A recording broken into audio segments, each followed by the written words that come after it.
Can you see the screen? Yes, sir. Yeah. So this is a particular type of thing that you will get, right? Here, these are what? These are the vacant spaces. This is all the pentagon tiles, and these are the vacant spaces. Okay. This is about 2D. This is all about the two-dimensional packing. If you wanted to do some two-dimensional packing, okay. Now let us look how chemists and scientists in the back, they have dealt with this problem of, and how they have been thinking about the shapes and all. Okay, so this is Robert Hooke, and he was working on cannonballs. Okay, do you remember Robert this Hooke? Yes, He's sir. also in physics. You may have encountered this on physics. Yes, sir. Heard of that now. Yeah, what is this? He's associated with, there is a law by his name, Hooke's law. Yes, sir. Okay, that is in which chapter of physics? Do you guys remember? No, Ahmed sir. Fatima? No? Sir. Hooke's law?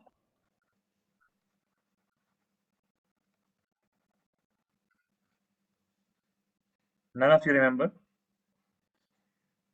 Okay, don't. Yes, Fatima.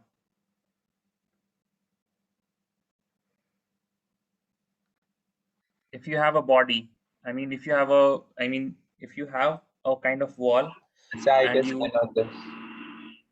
I guess. you guess where? I guess I know this. Kinematics. What are you saying? No, no, no. I'm saying I guess I know this. Like, what is Hooke's law? Yeah, what is Hooke's law? Tell me. When you pull a spring backwards, okay, then it like from initial position, okay, Yeah, and when you yeah, leave, it goes like it goes beyond initial position because yeah, of exactly. our The Hooke law is for springs. Hooke law is for springs. I guess now you all will remember. Yes, Abhi, do you remember now Hooke's law? Yes, sir. Yeah, okay. Fine. Mariam has joined. Yeah, Mariam is joining. Let us wait for a while. Okay. Yeah. So Mariam, we have just started and we are discussing how, first we discussed how, this pentagon cannot fill a 2D space. And now we are looking at how the scientists have classified and how they dealt with the problem of 3D packing, of three-dimensional packing. Okay. So in first we have Robert Hooke from Hooke's law. It's the same Hooke's law. Okay. From Hooke's law. He was dealing with cannonballs. He was also in military and he was dealing with cannonballs. And when you have cannonballs, they are what? They are spherical. And you have to have an optimum kind of arrangement of cannonballs to place it in a defined volume, right? If you have this particular volume, so you can either fill it cannonballs like this on top of them, or you can fill cannonballs on the voids. So what he said that if we are stacking those cannonballs and in a definite volume, it means that what would happen if we go to the atomic level of each crystals that we have, then crystal must owe their regular shape, that is whatever shape it is happening. For example, if you have this type of unit cell, then eventually if you make it too large, you fill in the whole crystal balls, these are the crystal balls, then the end up packing would be this way, correct? But if, for example, you are piling it up in this way, then your end up resultant would be of this shape. So from this, he inferred that the crystals that have regular shape, it is due to the spherical particles. Okay, it is due to the spherical particles like we have the balls. For example, like we have the balls. Okay, so this was Robert Hooke in 1660s. 1660 is almost the time of Newton. Now then comes Niels Steinsen, and he was working on quartz crystals. What he was working on quartz, and what he saw was that if you have a small quartz crystal, if you have a small quartz crystal, and if you have some big quartz crystal, then all of the faces now they have, the angles are similar if you have corresponding faces. Because if I say this is one face, for example, this is the ceiling and this is the ceiling of two different sizes of crystals of quartz. They both have the similar angle. Okay, so these were the observation from the times of Newton. So as you can see that scientists have been working and thinking about these crystals for a very long time. Then who is next? Now we can say that from the previous observations, like if I see a macroscopic shape, okay, you saw a macroscopic shape. For example, we saw a cube, okay, or we saw a hexagonal shape of a particular crystal. So can I say that if I divide it as such to an atomic dimension, then I will, from if I have a cube, for example, I will get a cube in the atomic dimension also. Okay, so this is a simple question that we are starting from. No, you don't have to write anything. Okay, if when you have to write, I will let you know. When you have to write, I will let you know. Abhi was asking, should we write? No, nothing. You do not have to write these things. Okay, sir. Now we will see some macroscopic shapes of crystal, and you will be amazed. And when I see crystals, these are one crystal, single crystal, single crystal. It is a shame and it is very sad that you don't have any lab in which you can make and prepare crystals. In inorganic chemistry, there are labs of inorganic chemistry where you prepare very beautiful crystals. Okay, so let us just see. This is a NaCl crystal. Okay, this is one crystal of NaCl. This is also like cube, correct? It is like a cube. Everyone agrees. Yes, sir, it is. It is like a cube. Okay, now it has some kind of deformity, and this deformity can be because the space around it, the environment is not very ideal. That is why it has. Now as you can see, this is again very sharp edges, very sharp edges. Okay, now let us see. This is a calcite crystal. Now if you, and this is also, this is single crystal. Okay, it is not like, it is not such that we have cut it in this way. It was formed in this way. Okay, it was formed in this way. It is a single crystal. Don't think that people have come up with sharp edge tools and they have cut it. So as you can see that here they have some kind of angle, correct? There is some kind of angle here. Yes, sir. Yeah.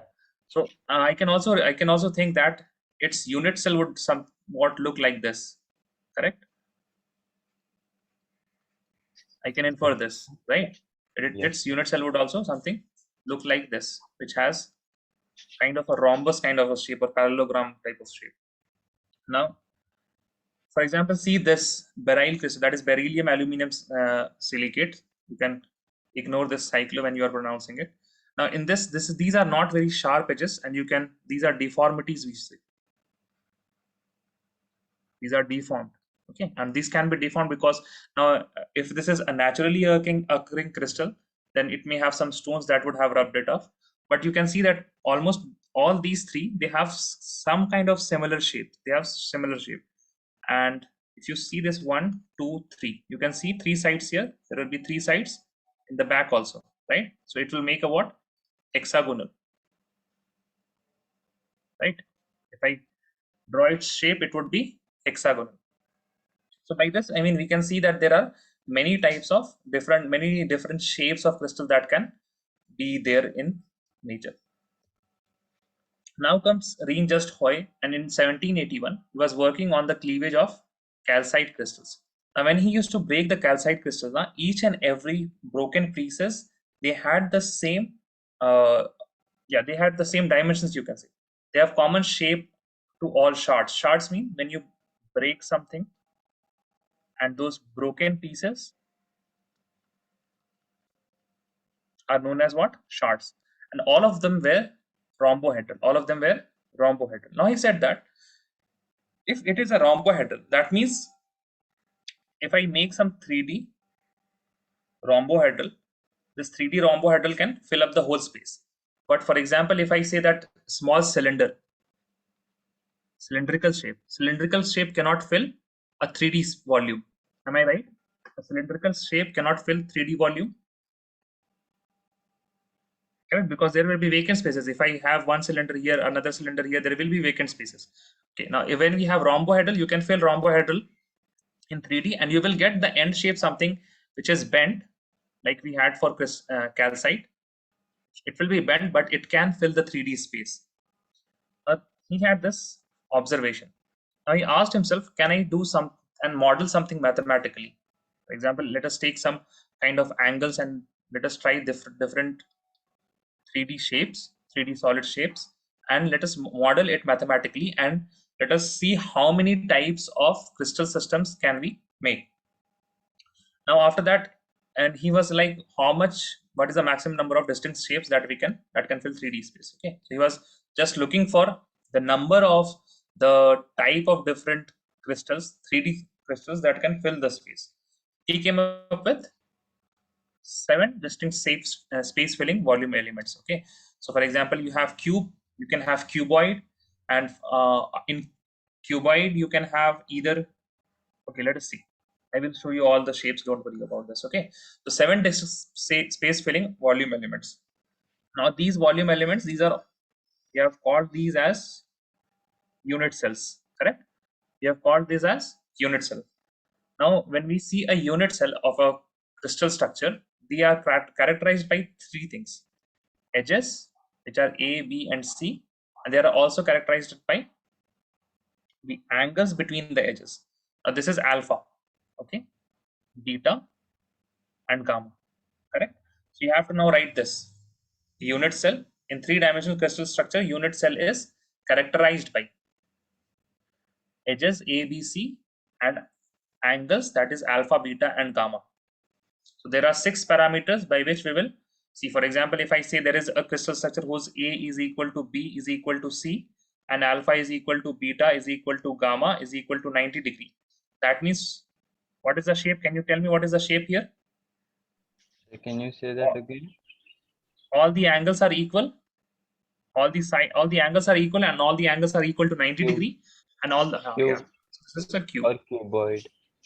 No, cube. Cuboid has one. I mean, if I say cuboid, then I will have to say something like this: A is equal to B and B is not equal to C, and all the angles are equal to 90 degree. Correct? I just thought just all the angles are equal. Oh, you just saw the all the angles. No, the sides are also equal. Yes, sir, clear. Write these points. Write these points. You can be asked about these points. That is why we are writing it.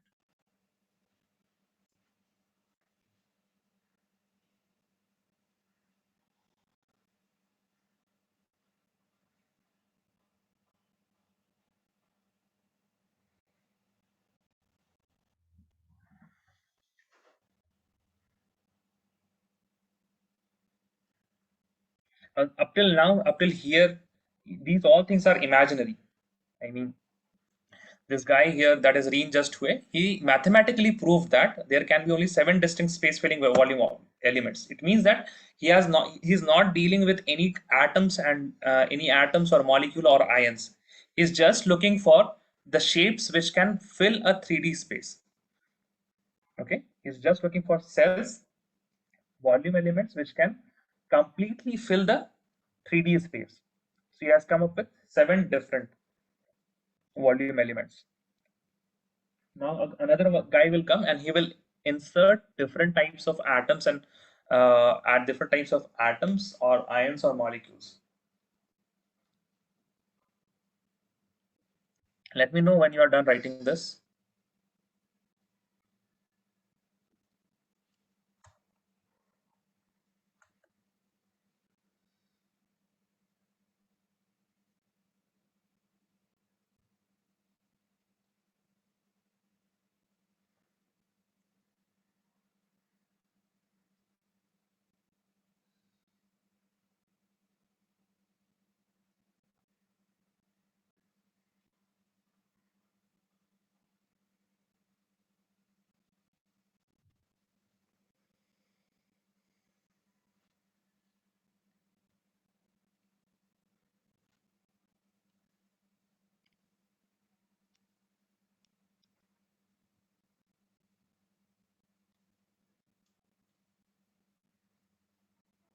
Yes, sir. Done.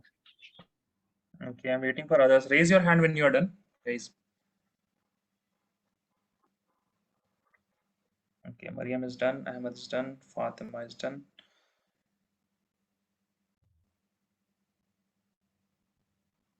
Okay, waiting for Abir and Sania.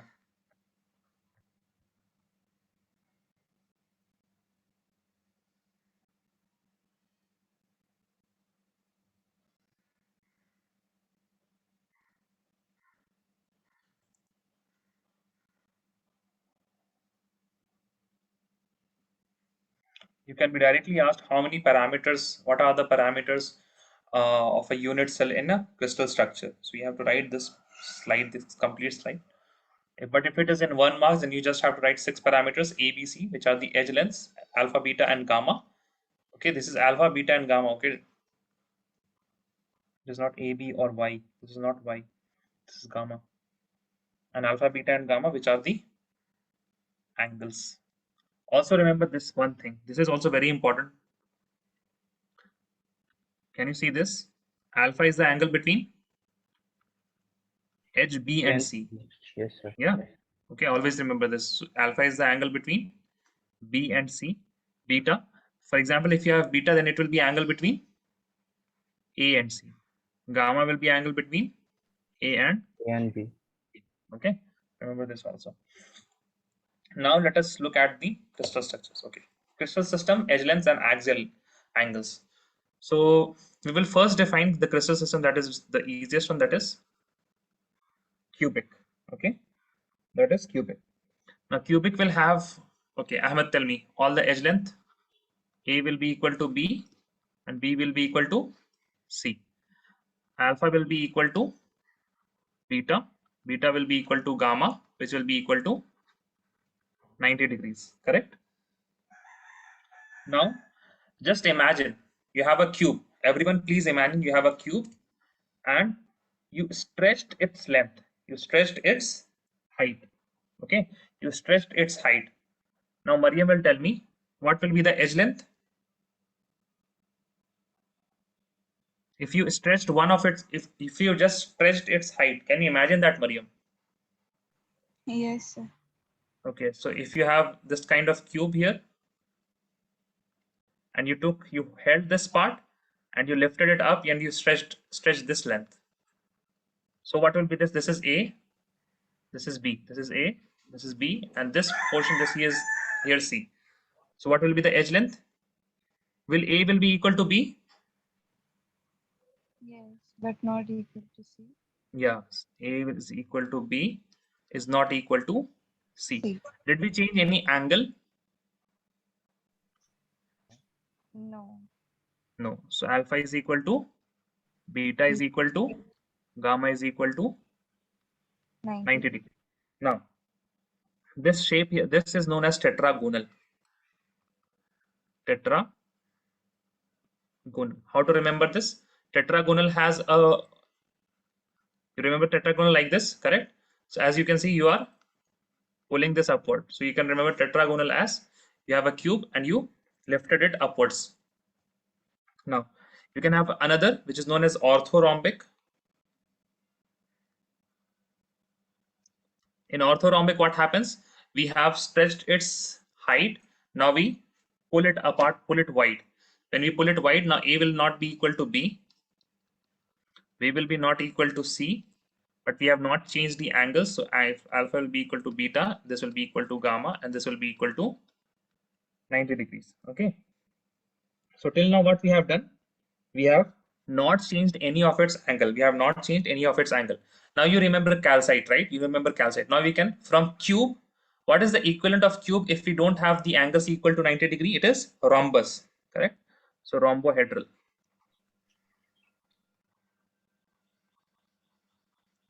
As the name suggests, in rhombus, what is there? A is equal to B, B is also equal to C, alpha is equal to beta, is equal to gamma, but these are not equal to 90 degree. All of you rhombus know rhombus, right? All the sides are equal, the angles will be equal, but the angles will not be equal to 90 degree. It's a small doubt. Yeah, If you must be alpha saying that equal, in, yeah, tell me. if alpha equal to beta equal to gamma, and that is not 90 degree, then how can it form anything? Okay. How can it form a shape? Right. Can you show Can you see that? this shape? Yeah, see.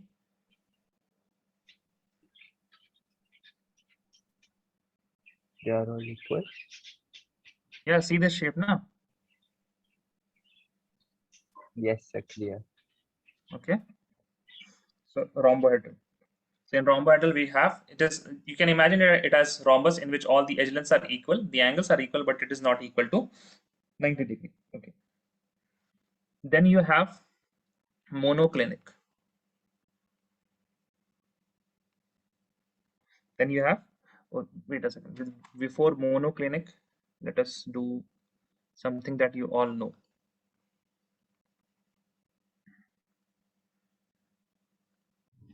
You all remember hexagonal. Yes, sir. Hexagonal in which we had A is equal to B is B. equal to, No, B and C was not equal because as you remember in our hexagonal, this edge length, this C was long, right? The C was long. so we can have that C equal also, right? Yeah, exactly. We can have that C, and if that is equal to, I mean, if A is equal to B and B is equal to C, and the angles, if we have angles, what will be the angle? Let us first define the angles, then come to your question. Okay. Angles will be, this is A and B, so A and B, so this will be gamma. Gamma is equal to 120 degree. Okay. Now from A to C, this is your floor, this is your ceiling in a, no, this is one of the edges, this is your floor, just imagine this as floor. So this will be always 90 degree. Alpha is equal to beta is equal to 90 degree. These two will be 90 degree. Okay. Now we are taking a general case. Okay, Ahmed, we are taking a general case. If we have A is equal to B and B is equal to C, and if we have these angles, then obviously it will be again hexagonal only, right? But even though if the, I mean, it is not a criteria for C to be equal for it to be hexagonal, correct? Yes, sir, clear. Yeah, that is what.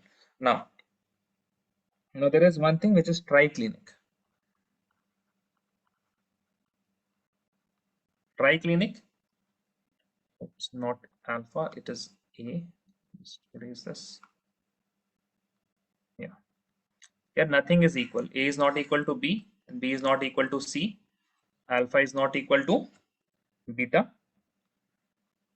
Beta is not equal to gamma, and this is not equal to 90 degree. Okay. So all, I mean, there are 6 here which are very logical. Cube, tetragonal, shift it up, orthorhombic, pull it apart, rhombohedral, just like rhombus, hexagonal, you know, and triclinic, nothing is equal. The only thing that you have to remember is monoclinic. Sir, Okay. in triclinic, gamma is equal to 90 degree. Oh, sorry, no, these are not equal to 90 degree. Sorry, nothing is equal. Okay, alpha, I mean, it is just the opposite of cubic. Now for monoclinic, you have to remember these are to not equal. A is not equal to B, B is not equal to C, but alpha is equal to gamma is equal to 90 degree, but beta is not equal to 90 degrees. Okay, now you can copy this. You can copy this always. I mean, please copy while you are saying what is the logic behind each of them. For cubic, you know, cubic, tetragonal, just say it while you are writing. When I, if I pull it upwards, जब हम उसको ऊपर की तरफ खींच लेंगे, then I will get A and B will be equal, C will not be equal. Alpha, beta, and gamma, we have not changed the angle, so these will be equal. Same for orthorhombic. Say those things. For rhombohedral, say that A is equal to B is equal to C. Since the sides are equal in a rhombus, alpha, beta, gamma is or equal, but it is not equal to 90 degree. Hexagonal, we know that A and B should be same, but C can be or cannot be same. So the generalized case would be to be not equal, and gamma is equal to 120 degree, alpha and beta is equal to 90 degrees. For triclinic, nothing is equal. Monoclinic, nothing is equal, but only alpha and gamma is equal to 90 degree. Beta is equal to not equal to 90 degree. Okay.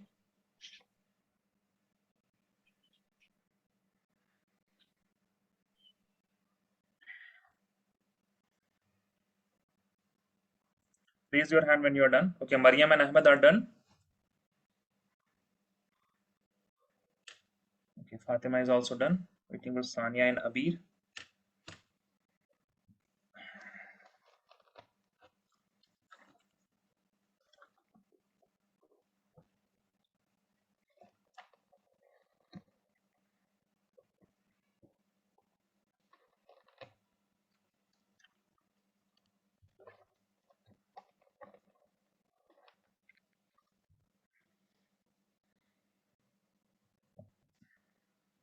Okay, waiting for Abir now.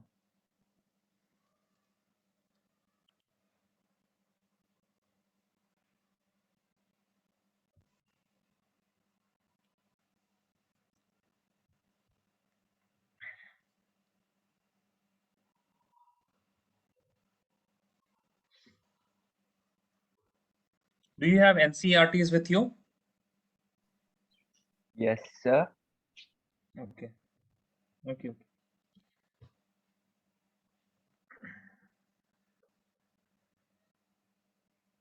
Okay, waiting for Abir now.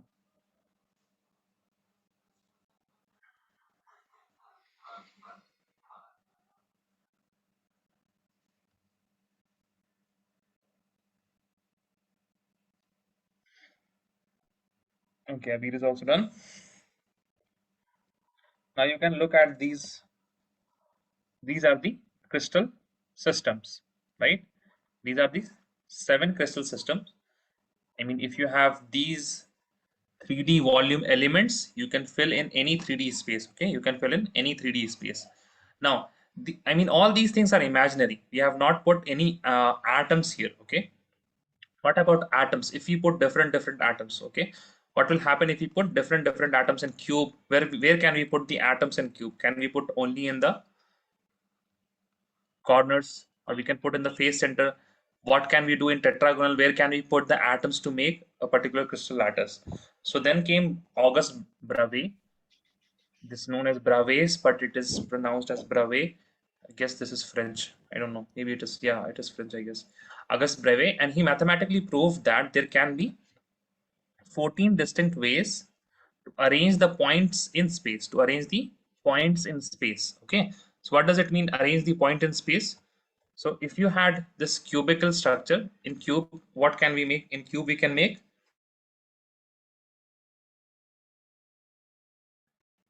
right? We can make Yes, sir. body-centered cubic. Body-centered We can make face-centered cube. and face-centered cubic. Okay, we can make face-centered cubic. Okay.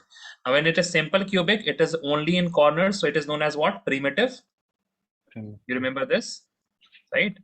There are primitives and non-primitives. So this is one primitive, and there is the BCC and FCC. These are non-primitives. For each and every one, we can say there can be at least 7 primitives. Correct? All will have one primitive, right? Yes, sir. All will have one primitive. So why 7 primitive? Sorry. Why 7 primitive? Why 7 primitive? Because see, cubic will have only one primitive. Tetragonal will have only one primitive. So this is second. Orthorhombic will have another primitive. So third. Hexagonal will have one primitive, which is Yeah, okay, like that. okay. Yes. Yeah, like that. So 7 primitives in all. Cubic has 2. That is simple cubic. BCC and FCC has non-primitives.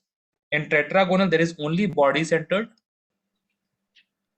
There is only body-centered that you can make. Okay. In orthorhombic, you have 3, and if you want, you can refer. It is either page number 11 or page number 9. But these things, I mean, how many primitives and how many non-primitives, no one will ask you. They have just given you. If you want to see, you can see the page number 11. What, Ahmed, can you please tell me which page it is, 9 or 11? Say 11. Like in 11, there are so many diagrams of how structures are made. Unit cells and 14 types of Bravais lattice. Yes. So you can refer to the page number 11. Okay. So I have written here also. You can refer to page number 11 of NCERT chemistry. Okay. There are 14 distinct ways. Okay. Now this can come in question. So write this. What's Also write this. August? Bravais. There are 14 types of. Now all the lattices that he created, okay, all the lattices that he created, it came to be known as Bravais lattice.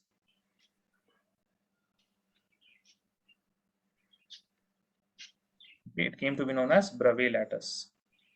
Can you repeat that? What should I repeat? What's that? Bravais, right? Yeah. I guess, yeah, it is Auguste Bravais.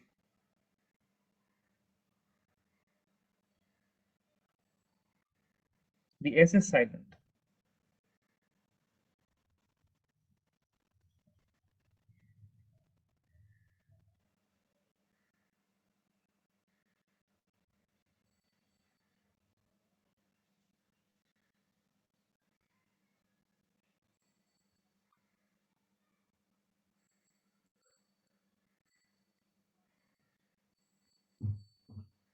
Write this down. Raise your hand when you are done.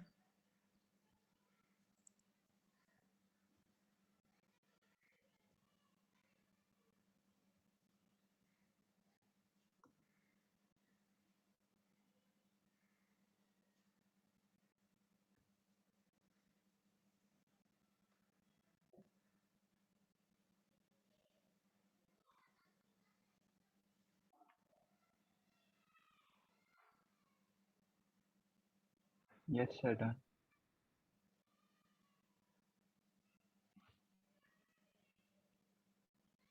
Okay, waiting for.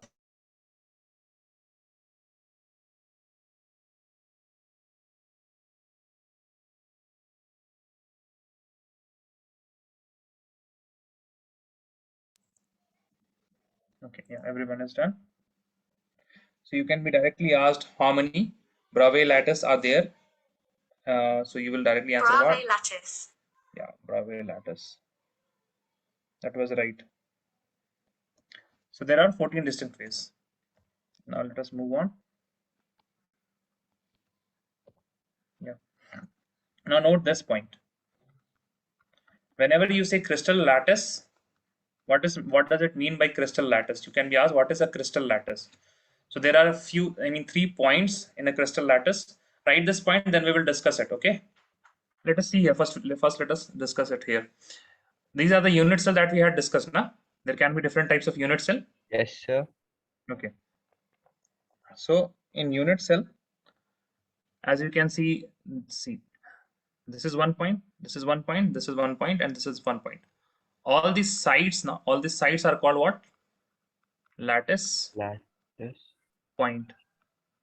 Okay, these are called what? Lattice point. Where one atom is present, it is known as lattice point. This has been in the first point, that is each point in the lattice is called lattice point or lattice site. Now each point represents one constant particle. Now constant particles can be either molecule, atom, or ions. Okay, it can be either molecule, atoms, or ions. Now when you join these lattice point, you will get a geometry. Okay, you will get a geometry. So write these points.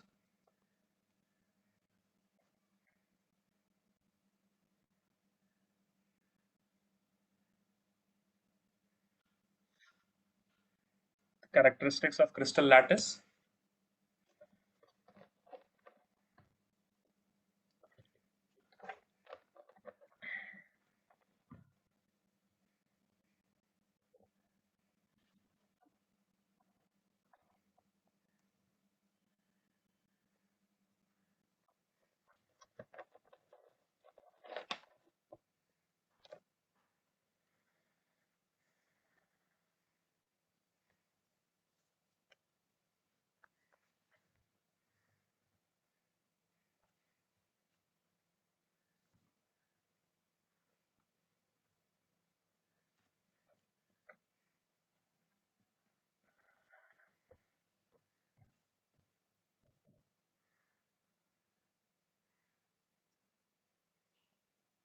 Okay, waiting for Sanya. Everyone is done.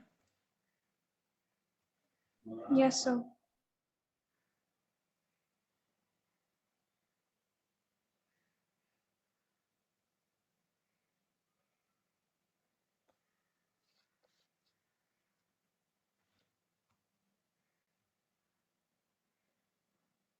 Okay, waiting for Abir now. He's not done.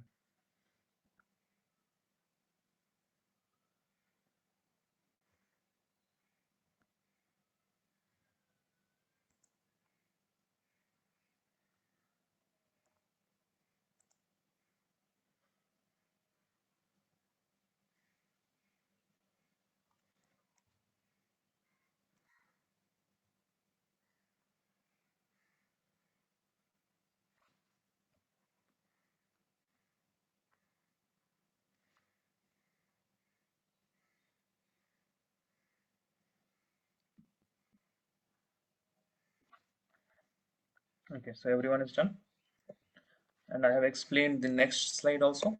Okay. Now this is just a definition of what type of unit cell do we normally choose. For example, we can have three different kind of units in a one particular crystal lattice.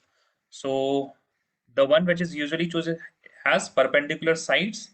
I mean, so this can be ignored, and construct entire crystal by translational displacement. So either this or this can be chosen as one of the unit cell. So, but this can give you the whole picture of how how different atoms are touching. So you can use this one also, and or this one also here. So yes, yeah. Now see this figure here. Okay, can somebody tell me what crystal system is this? All these are cubic, right? Yes, sir. Okay, and this First one one is is, simple cubic, yeah, simple. cubic, The second one is body-centered cubic, body-centered cubic, and the third one is face-centered cubic. this is face-centered cubic. Okay. Now, if you see closely, these are the I mean, I'm marking in red. These are the lattice points which has been joined in all of them to make a particular. These are the points, right, which have been joined. So these are the same points have been joined here in BCC, and the same points have been joined in FCC also to make simple cubic, body centered and face centered. But what is different here? If you see this particular atom, it has a coordination number of Cn of 6. So the coordination number here it is 6, but the coordination number here is 8, 8, and the coordination number here is 1. 12. Okay, so all of them are cubes, but what is different in all of them? The coordination number, that is the coordination sphere. An atom is touching how many atoms? An atom is touching how many atoms? And these are the, now if you, these are the smaller units, but when you fill in with atoms, you can see this structure. So you can see now, this is what this is, 1 by 8. 8th portion. Yeah, this is 1 by 8 portion. As you can see here also, these are 1 by 8 8. portion, and you can see this is one semi hemisphere kind of thing. So this is half by has been shared here. Okay, so this is all. There is one thing that I think I have not taught you. Yeah, this is all. Let me just stop sharing this. You have written this point, na? Yeah, but I have to give you the definition of crystal lattice. What is a crystal lattice? It is a one-line definition. So let me just give it now. You can be asked, define crystal lattice. So crystal lattice. Crystal lattice is nothing but a regular three-dimensional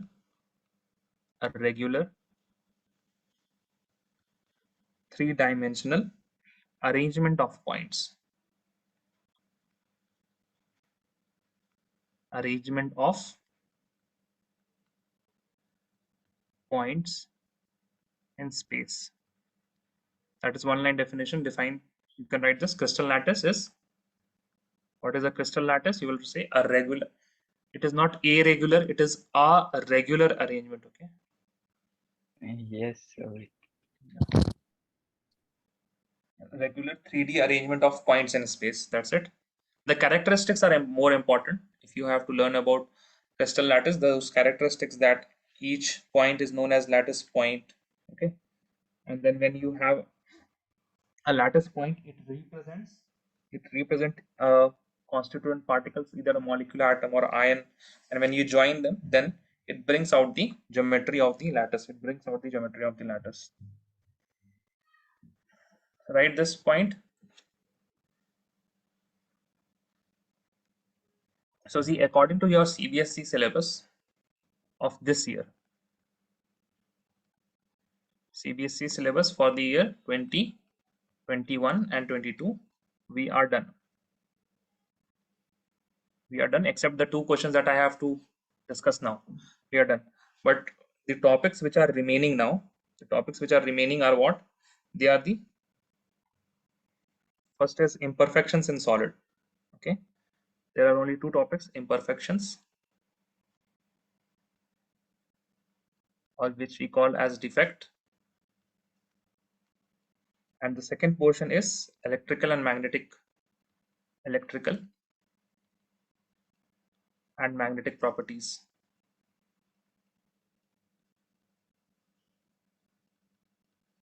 So in electrical properties, you will learn about semiconductors. You would have learned about semiconductors. Okay, how there are p-type and n-type semiconductors. In magnetic properties, there is one page of magnetic properties in which you learn about paramagnetism, diamagnetism, ferromagnetism, antiferro, those kind of things. Okay, so basically there are two topics which has been excluded from your syllabus. Yes, Ahmed, you were saying something? No, sir, it is clear. It's clear. Okay, fine. Sir, Yes, Abir. sir, did we finish P block elements and biomolecules? No, we haven't finished p block elements and biomolecules. We have Oh. covered solutions. Yeah. After solutions, we did haloalkane and haloarenes. After haloarenes, we did alcohols. Yeah, alcohols. Yeah, I guess 3 chapters now, and we are now done with solid state. Yes, sir. Sir, Yes. I was wondering if it was possible for you to teach us all the excluded portion from CBSE after our exam. Yeah, after your Yes, exams, if my we have time, we can. Yeah. After exams, if we have time, we can. I mean, also, only those students will be then present who want to study, right? Yes, Because not everyone wants to study the excluded portions now. yes, sir. So, of course, after we complete the syllabus and the examinations are over, we can discuss those things. Okay, are you done writing this? Yes, sir. Okay, Yes. then open your NCERT textbook, and there is one question here. Yeah, 14th, the end text questions. The end text questions, the question number 14. The question number 14, it says that if the radius of octahedral void is r, the question says that the radius of octahedral void is equal to r. The radius of octahedral void is equal to r. Radius of atoms in close packing is r. Radius of atoms is equal to r. And they have asked derive a relation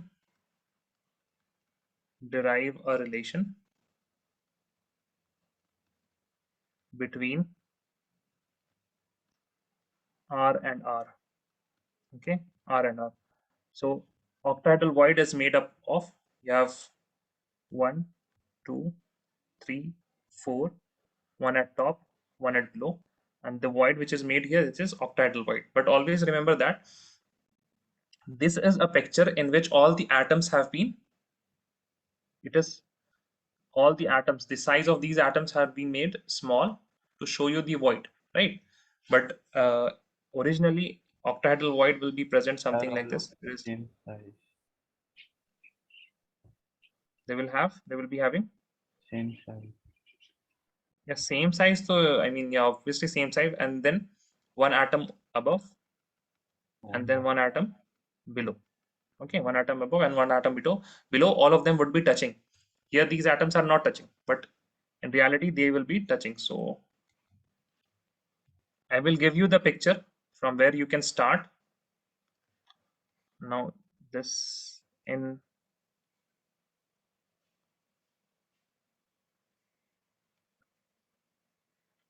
they look almost same, no? Yeah.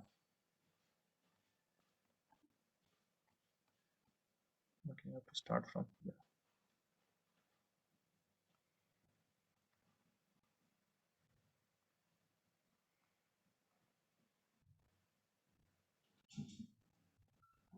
They look almost same.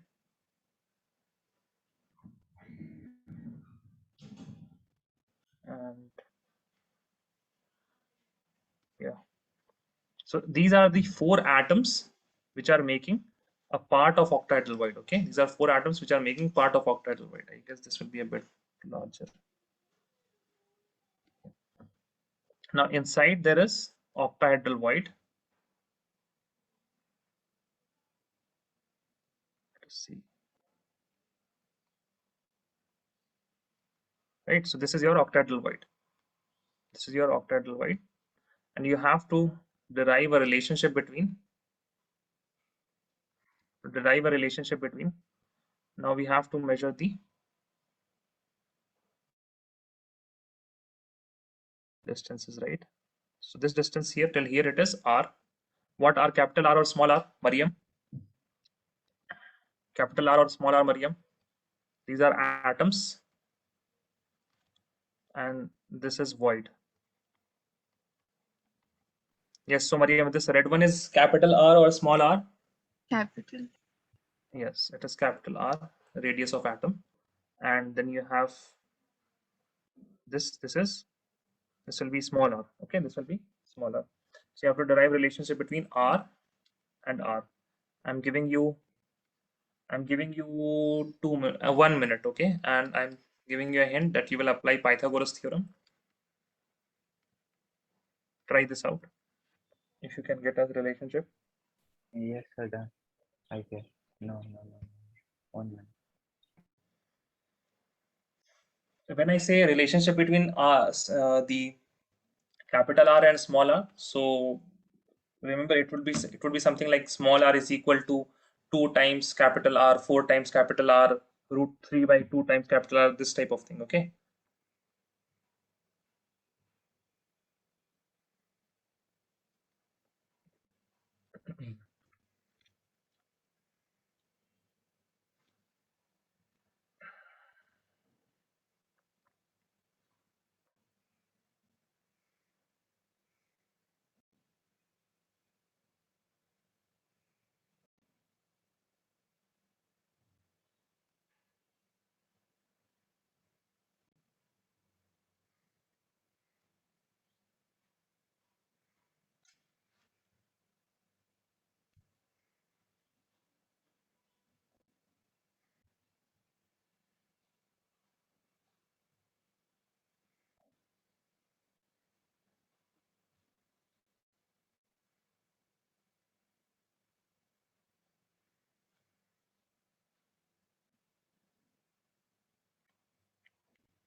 Okay. So let us start, I guess, to clear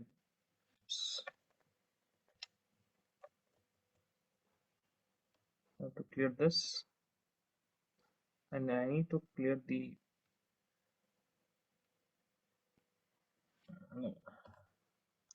this. Yeah.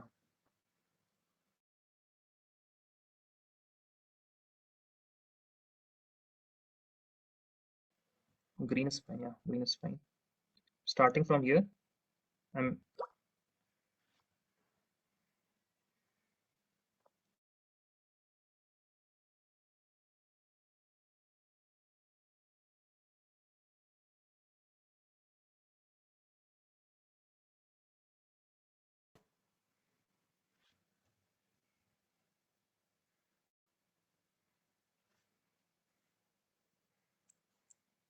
Am I audible? Yes, sir, you are. Okay, fine. Thank you. I mean, there was a glitch somewhere, I guess, in the internet.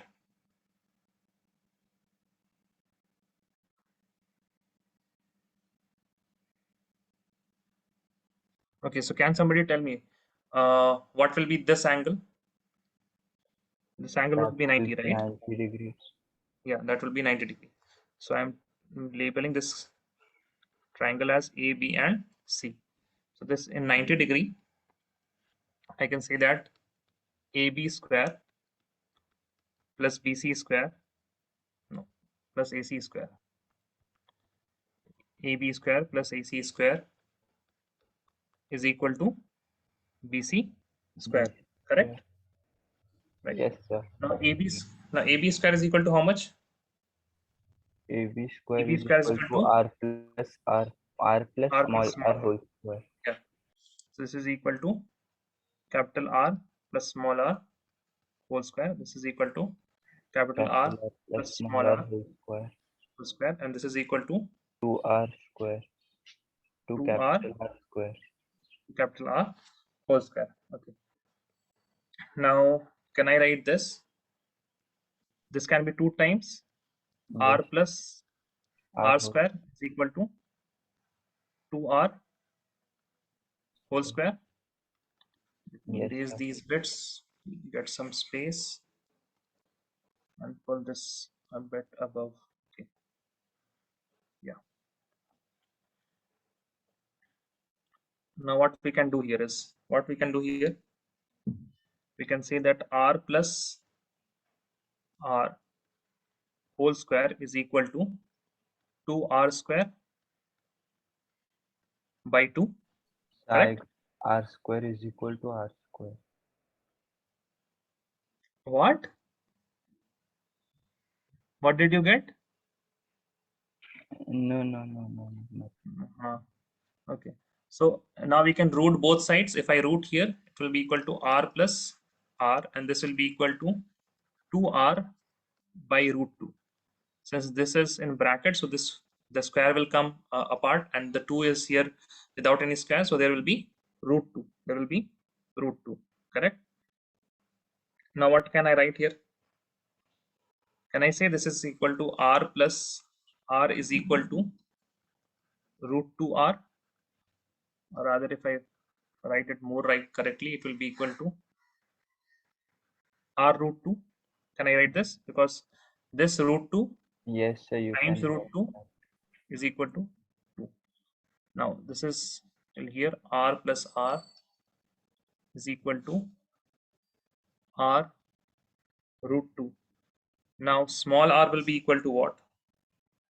Small r will be equal to the capital R root 2 times minus 1 time capital R.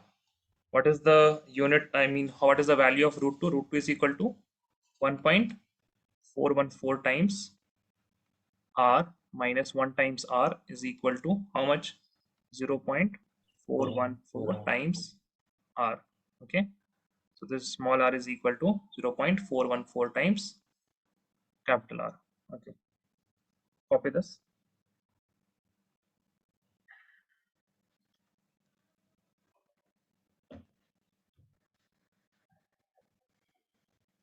Sir, I have a doubt Yes, tell me. from this. If we open that 2R, 2 capital R whole square, then we get 4R square. You will not Okay. be able to solve then. If you open the whole square now, you will not be able to solve. Oh, It will become very complex. You can try it, it will become very complex. with that, I got R small r is equal to big R. And that is wrong, no? That is not right. Yes, sir, clear. The small r is almost, I mean, it is almost half of capital R. As I mean, if you see this is as 0.5, near to 0.5, then you can say it is just a bit less than half of capital R. Small r is a bit less than capital R. Copy this first, then we will do one more question.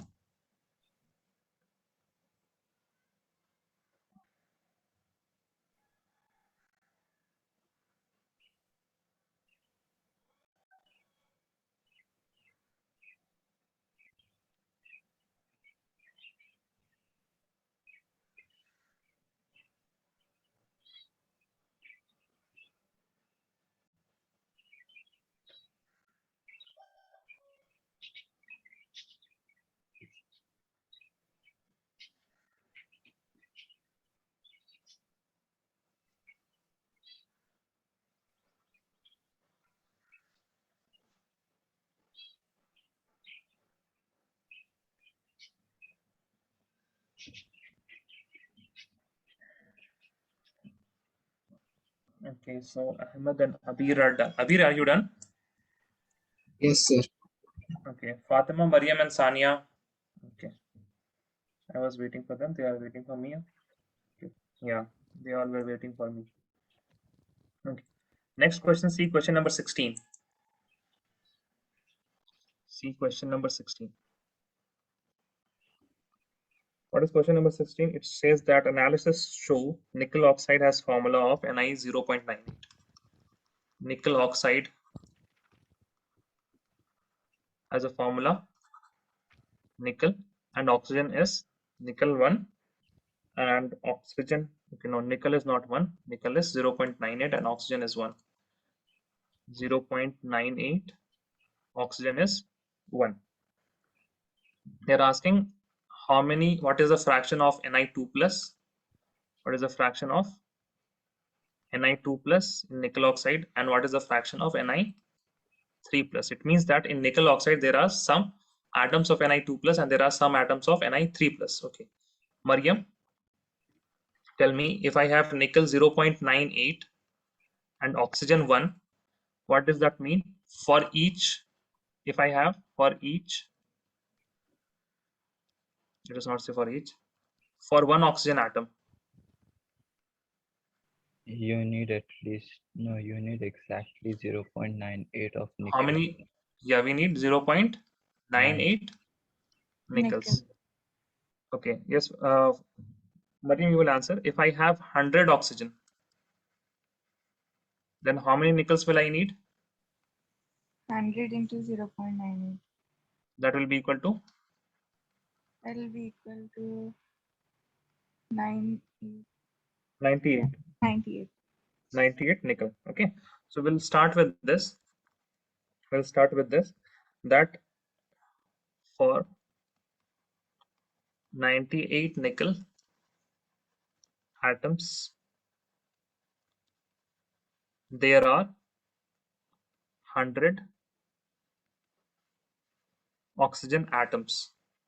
Okay, see whether it has 0.98 or oxygen 1, or there are some Ni2 plus and there are some Ni3 plus, the overall, if it is neutral, it should not have any charges, right? It should not have any charges. That means, since nickel oxide is neutral, if you touch nickel oxide, if you don't get charge, if you don't get any shock, okay, by the way, shock, I remember now the H2O question. I will come to that H2O question. So electrical neutrality should be maintained. So I can say that the number of the total positive charge is equal to total negative charge. Correct? I can say total positive charge in nickel oxide will be equal to total negative charge. So since nickel is what? Nickel is, which is more electronegative, nickel or oxygen? Oxygen, no? Oxygen is more electronegative. Are phone, kal. So Yes, oxygen is more electronegative. What is the oxidation state of oxygen? Oxygen's oxidation state is O2 negative. Okay, you have to write this also then. Oxygen exists as in nickel oxide. See, this name says na nickel oxide. Oxide means O2 negative. In nickel oxide as O2 negative. That means each oxygen atom has 2 negative charge, right? Each oxygen atom has how many negative charge? 2 negative charge. 2 negative charge. So total negative charge is equal to 2 into 100. See, when I'm saying total negative charge, when I'm saying how much negative charge is here, you will not say minus 200. Okay. Okay. Now tell me how many negative point charge is present in the picture here. In this square. No, in this square.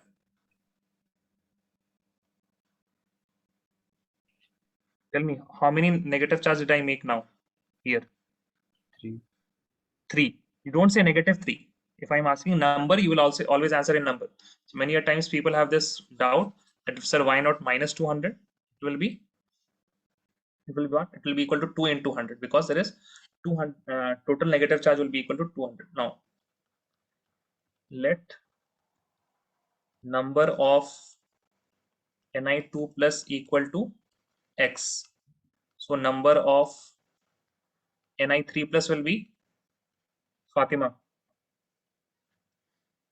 if Ni2 plus is x, Ni3 plus will be equal to how much? See this statement and tell me.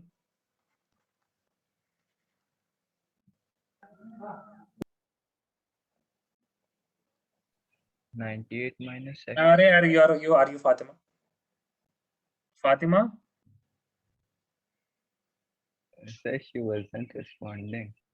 Yeah, did I ask you? There are other people also, na?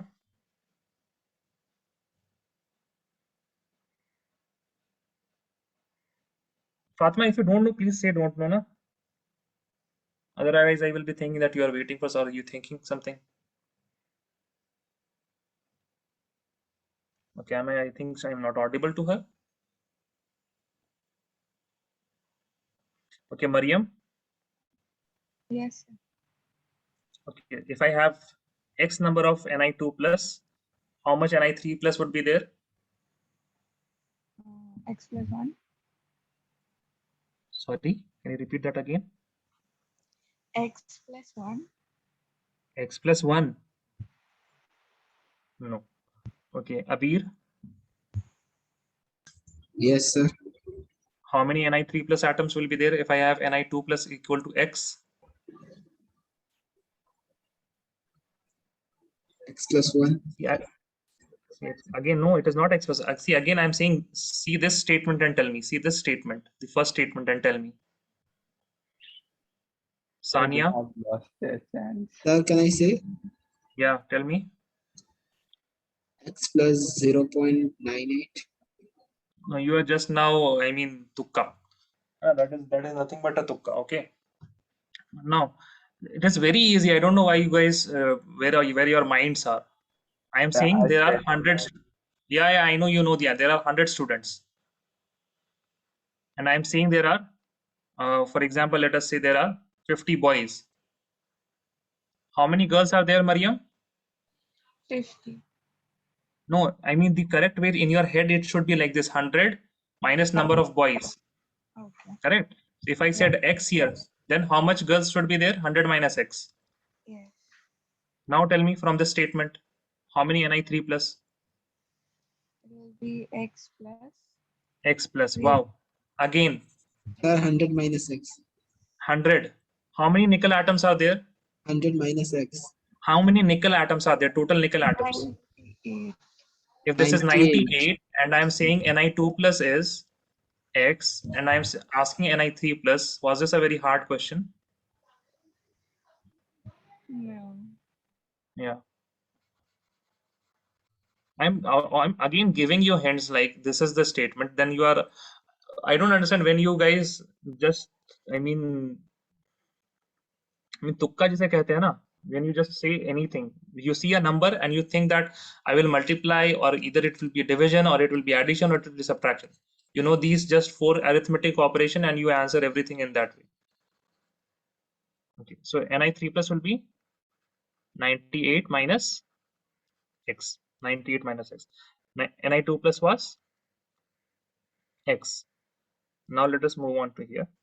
I will say number of positive charge is equal to number of negative charge. So what is positive charge? So we have Ni2 plus. What will be charge on a Ni2 plus? It will be 2. So 2 into number of Ni2 plus is x plus Ni3 plus. It will be having 3 positive charge. So 3 into how many Ni2 plus Ni3 plus ions we are having? 98 minus 98 x. minus x. Yeah. Now this will be equal to the number of negative charge, that is equal to 200. Now you guys solve for x and let me know the answer. Solve for x and let me know the answer. What will be the value of x? I hope you can do this. It is linear equation in one variable. There is one equation, one variable.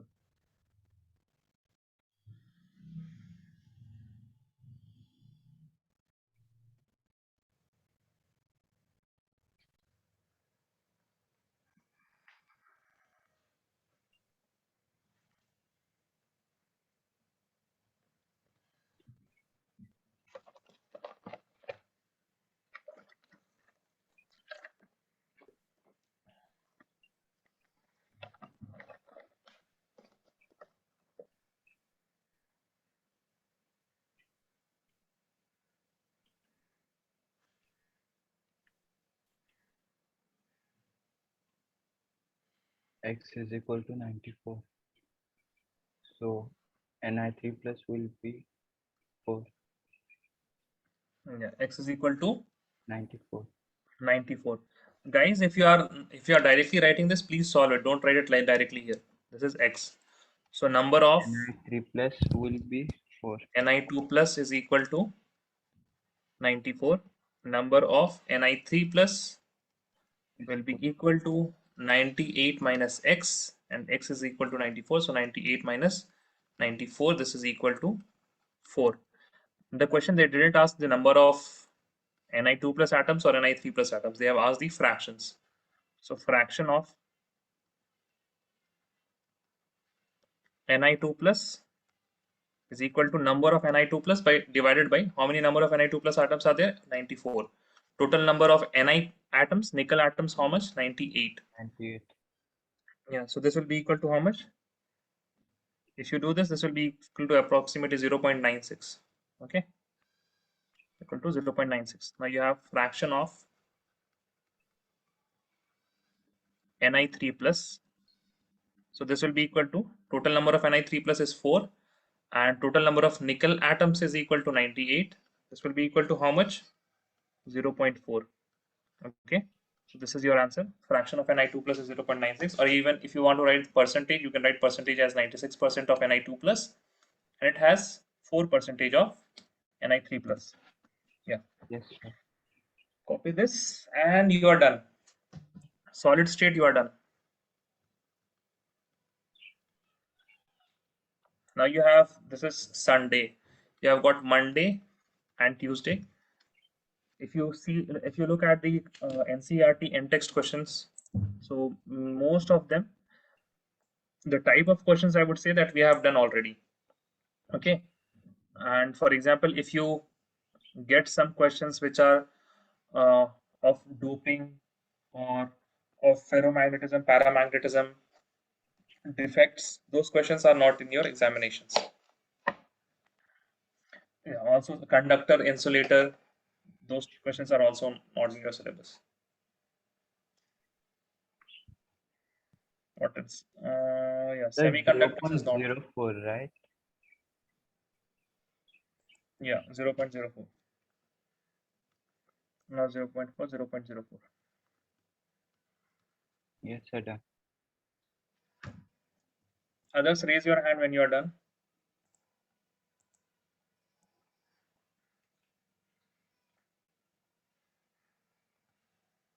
Okay, so most of the questions have like if you have atoms of P at body centered, Q at corners, what will be the formula?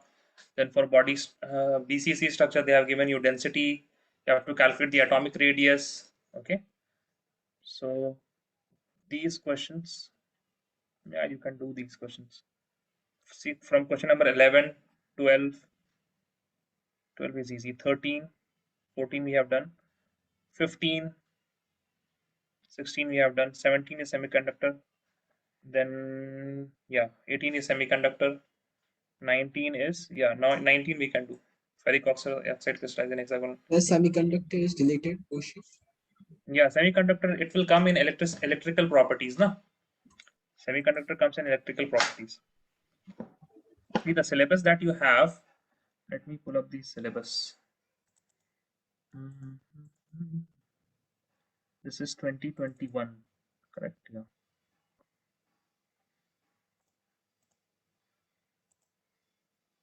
Yeah, where is the file? PDF, yeah. So can you see this? Solid Yes, state? sir. Yes, sir. See, we have done classification of solids based on different binding forces, correct? Molecular, ionic, covalent, and metallic solids. Then we are done with crystalline and amorphous solid. Okay. Then we have also done unit cell in 2-dimension, 3-dimensional lattice, and calculation of density of unit cell. Then we have done packing in solid, correct? Like BCC, simple cubic, those packing. Then we have also done packing efficiency. We are done with voids, number of atoms per unit cell, that is, and also see, this is only in cubic you have to find. Okay, yeah, okay. So one is there, point defects is there. Okay, wait a second. So let us complete point defects also. Point defect is there, na? Just complete point defects.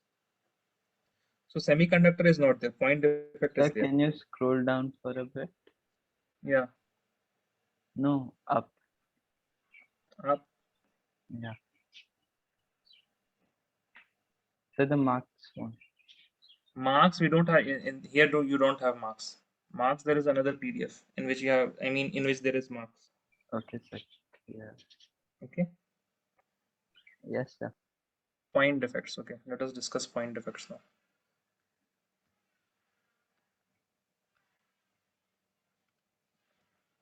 So by defects, what do you understand by defects?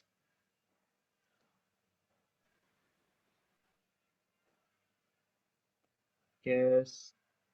What do you understand by defects? Fault. Like it's not perfect. Yeah, I mean, by defect,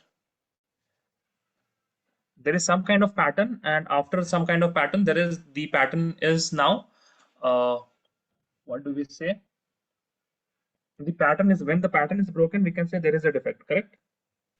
Yes. Yeah. So point defects, when we say point defects,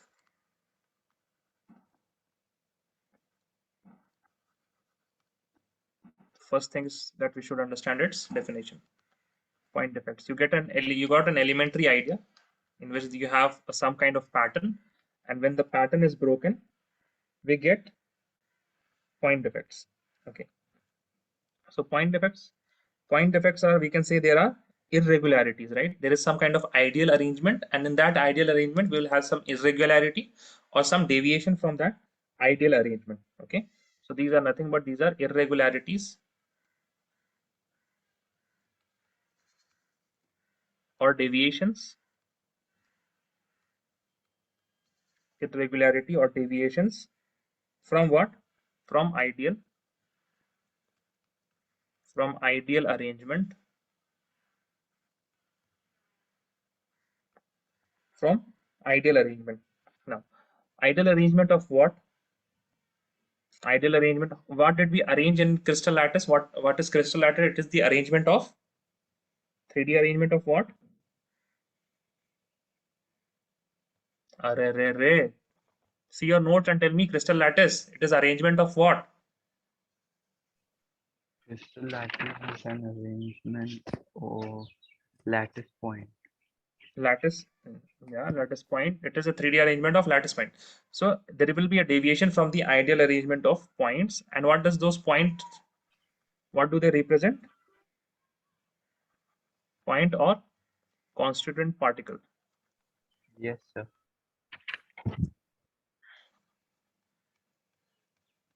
In crystalline substances. In crystalline substances. Okay, so in only in crystalline substance you will be talking about point defects, because for a defect, first of all, you should have some kind of regular pattern. Now amorphous solids, they don't have regular pattern, so in them the defect, I mean the question of defect doesn't come up. The question of defect doesn't come up. The question of defects only comes where we have regular arrangement, that is in crystalline solids. Now there can be point defects can be classified into three types. There are three types of point defects. There are three types of point defects. The first one is called stoichiometric defects. Stoichiometric defects. Second one is called impurity defects.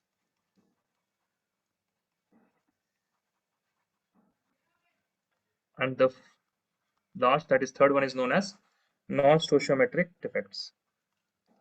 Non-stoichiometric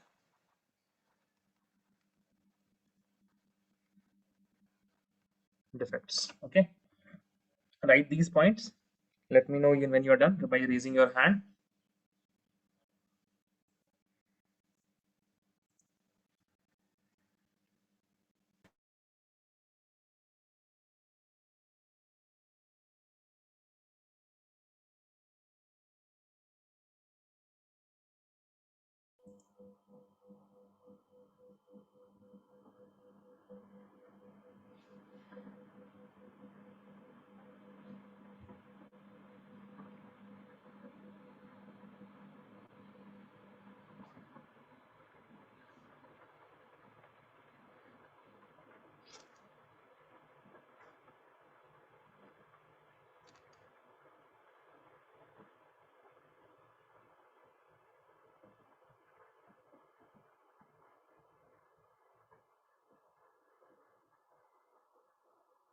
Okay, Mariam, Abhi, both are done.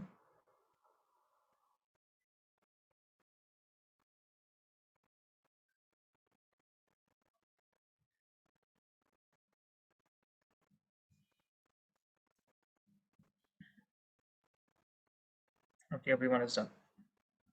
So first we will learn about stoichiometric defects. Stoichiometric defects. And as the name suggests, like when this defects takes place, stoichiometric defects. Stoichiometric defects. So when this stoichiometric defects take place, it does not affect the stoichiometry of a solid. What does stoichiometry of a solid mean? For example, we saw Ni is 0.98 and oxygen is 1. So as you can see, this stoichiometry is not valid. Now this is not whole number ratio. So it has a defect which is non-stoichiometric defect. Okay, it has a defect which will be classified as non-stoichiometric defects. Okay, now the other defects can be in which you will have nickel and there will be oxygen. Okay, the stoichiometry will be same, it will be conserved, but there will be some defects. So in this defects, what happens, the stoichiometry, that is the whole number ratio of solid, it is not affected. So these stoichiometric defects will be, first point is that the stoichiometry of solid, the stoichiometry of solid is not affected. Stoichiometry of solid is not affected. Okay. Now the second point is that they occur due to thermal conditions. Okay, they occur due to thermal condition, and that is why they are also known as thermodynamic defects. And these stoichiometric defects, they occur and they develop while a particular solid is being crystallized. Okay, so we don't have to put anything else. It is just the naturally occurring, these defects are naturally occurring. These are also known as intrinsic, because you don't need any foreign agent to bring out these defects. So this is known as intrinsic defects or thermodynamic defects.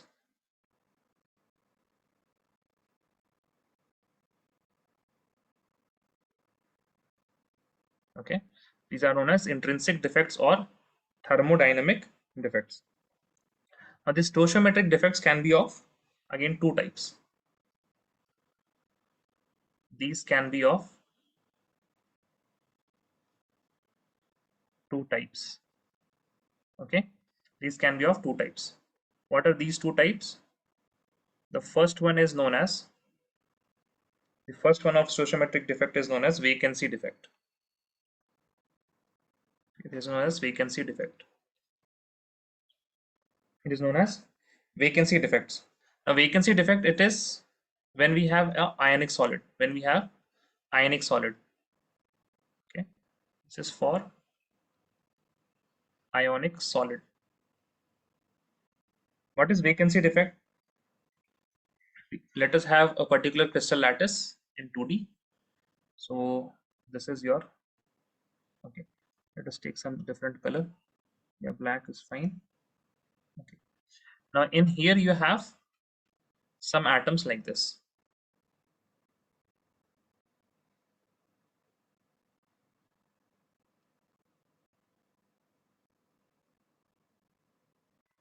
Some atoms like this. Okay, and there are some other atoms here.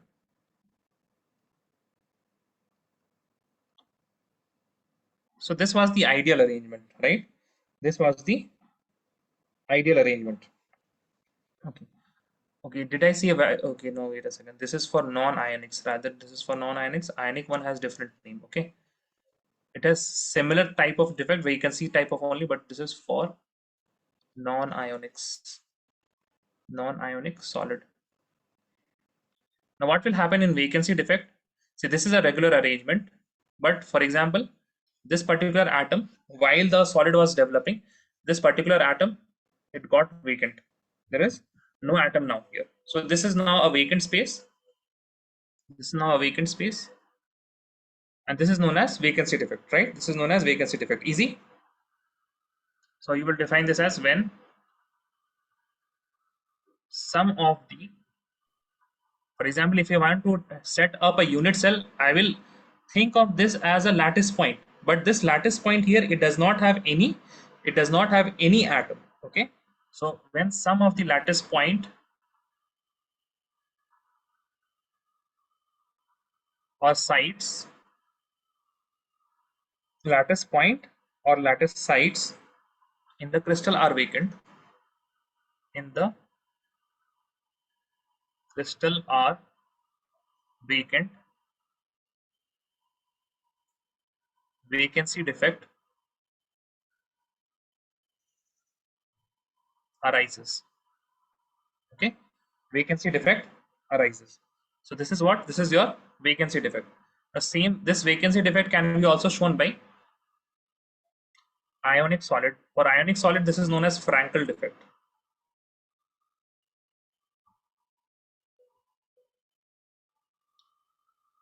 Wait a second, write this first, then we will discuss the Frankel and Schottky. Okay, write this first, vacancy defect. Then we will discuss another defect of non-ionic solid, that is interstitial defect.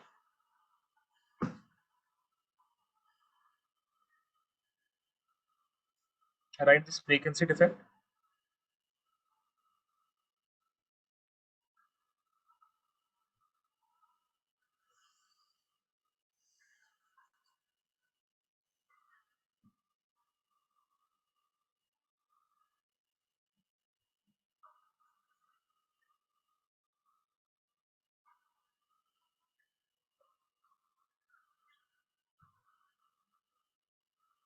Okay, waiting for Fatima. Mariam, Sania, Ahmed, and Abir, are you done? All of you? Yes, sir. Yes, sir, I am. Sania is done. Okay, fine. Sania is also done. The second one is interstitial defects. Interstitial defects. Interstitial defect is also, I mean, a bit different than your vacancy one. Let us make a different type. Let us give it a yellow color. Yeah, this is fine.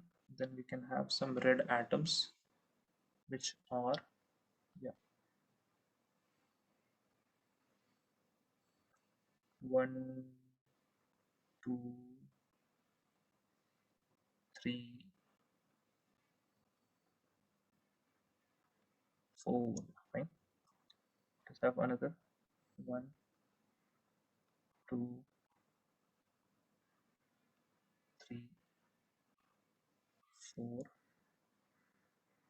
1, 2,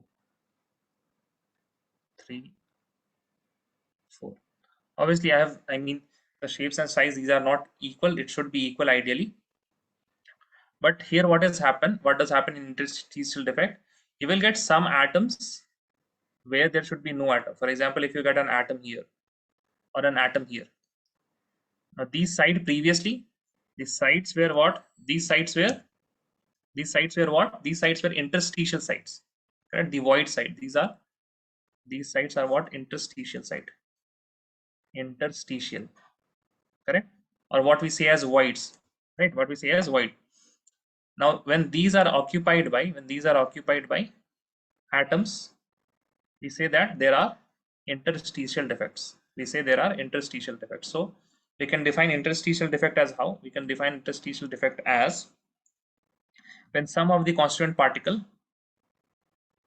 when some of the constituent particles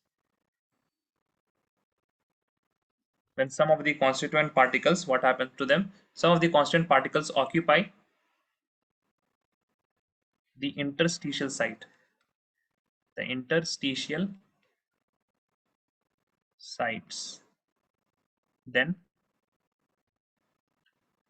interstitial defects arise. Then interstitial defect arise. Okay, copy this.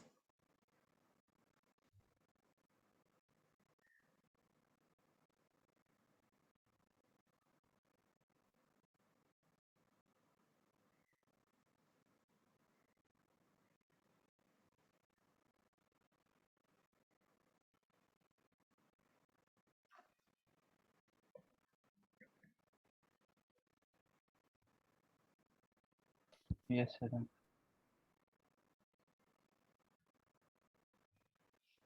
Everyone is done? No. Abir, waiting for Abir now.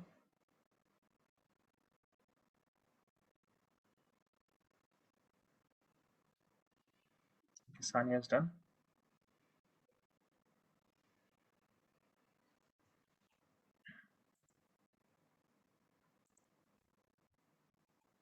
Okay, Abir is done. Okay. Now, if we want to see these Schottky and vacancy defects and what interstitial defects, they can also be shown by ionic solids, right? As you can see here, we have taken only one type of atoms, no? The red type of atoms.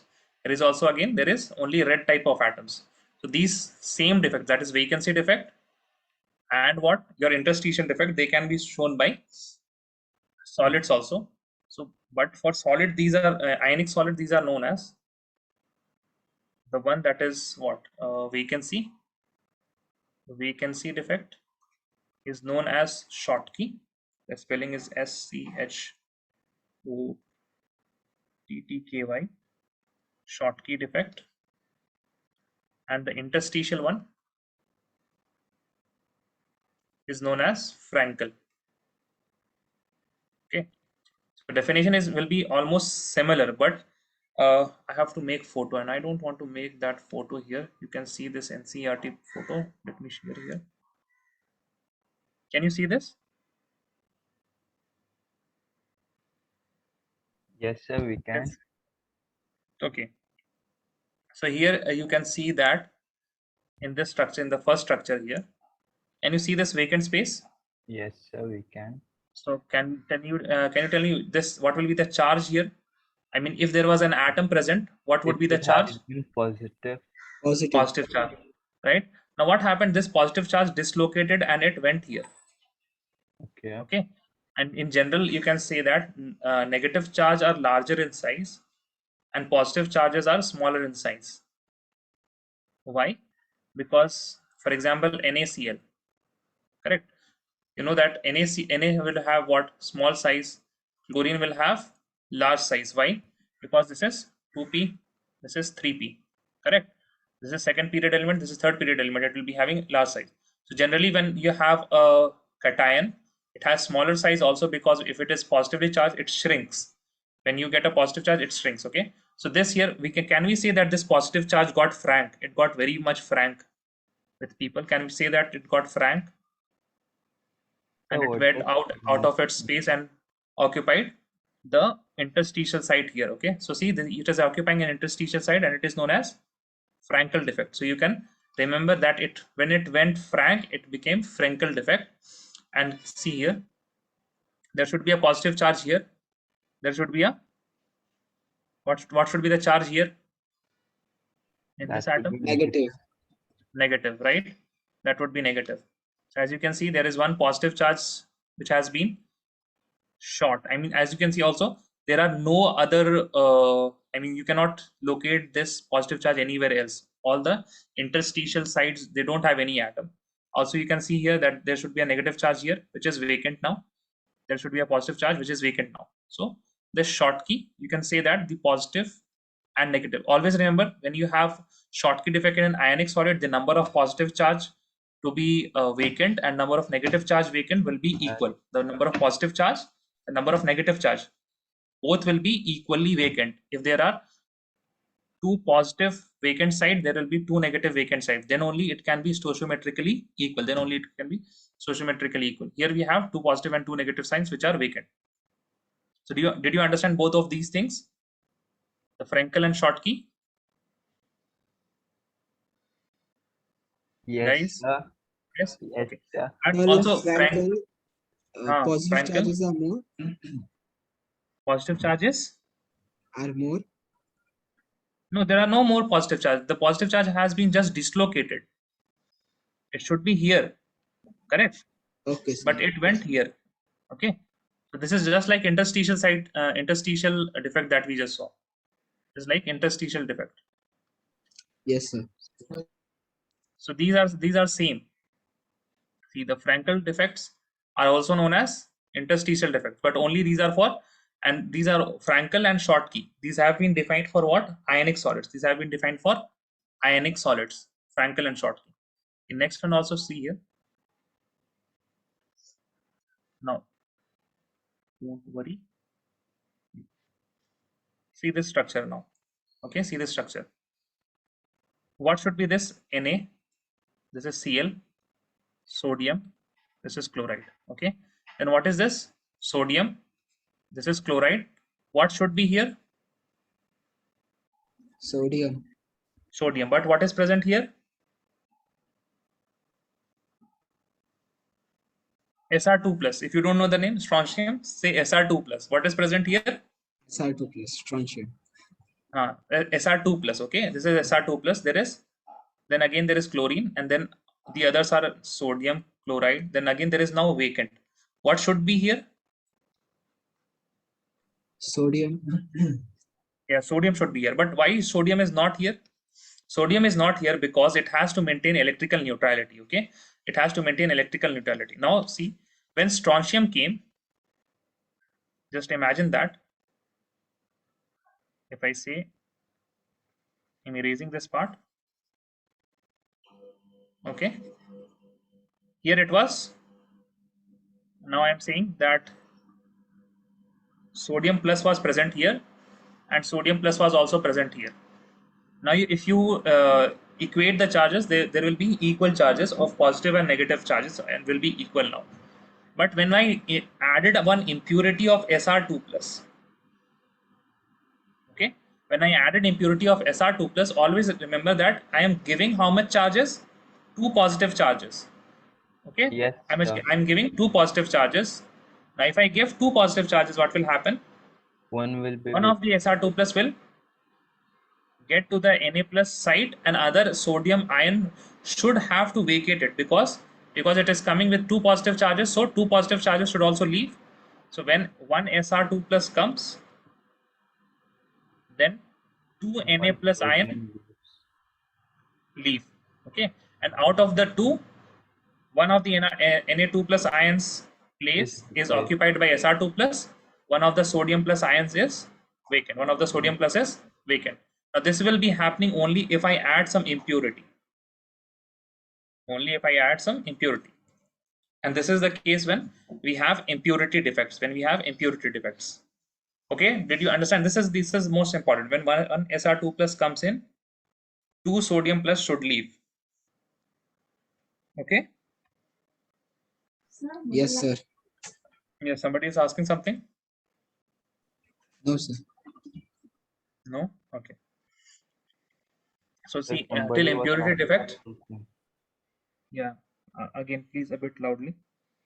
Somebody was asking something. I don't Yeah, know. I also heard that somebody was asking something. I guess Fatima or Mariam or Sania. No, I guess Fatima. Fatima, na? Yeah, I also heard. I thought it was Fatima, but she's not speaking now. Okay, so this is all. This is about impurity defects. If you will be asked impurity, you will not be asked impurity. They have never asked impurity defect. They have not even defined impurity defect in NCERT. If you see this part, they have just set an example of Sr2 plus. Okay, so you just have to understand this point. Then when Sr2 plus comes in, two sodium ion leaves to maintain the electrical neutrality. Okay. Next, let us start with The non-stoichiometric defect. Non-stoichiometric defect. Sir, can you show the previous slide? This one. Yes, sir. For ionic solids. Vacancy is Schottky, interstitial is Frenkel. Okay, sir. Done. Okay.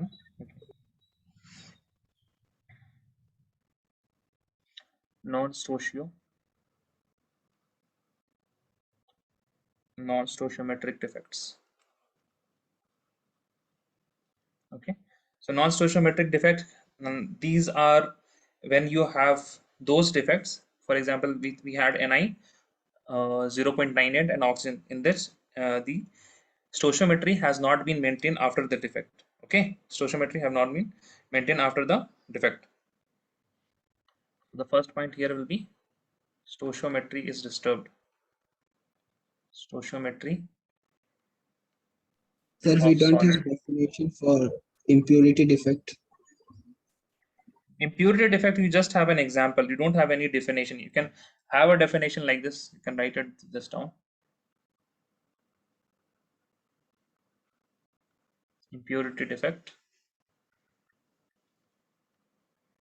You can write this when a solid is doped by. Okay, when a solid is doped by or crystallized with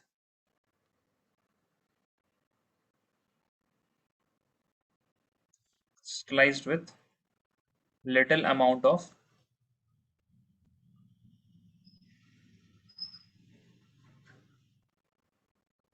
another type of solid.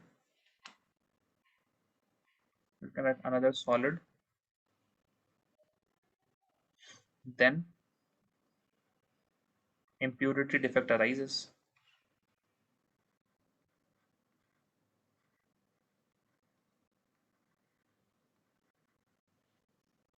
Then impurity defect arises.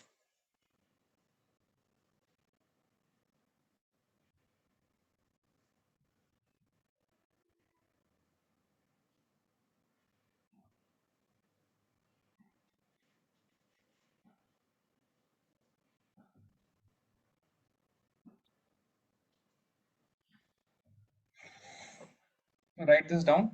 Let me know when you are done. Sir, done. Okay. Next is non-stoichiometric defect, in which the stoichiometry of solid is not maintained,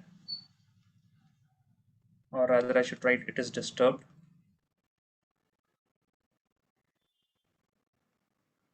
It is disturbed. Okay. And in non-stoichiometric defect, we have two kinds of defect. Okay, we have one is known as metal excess defect. It is metal excess defect.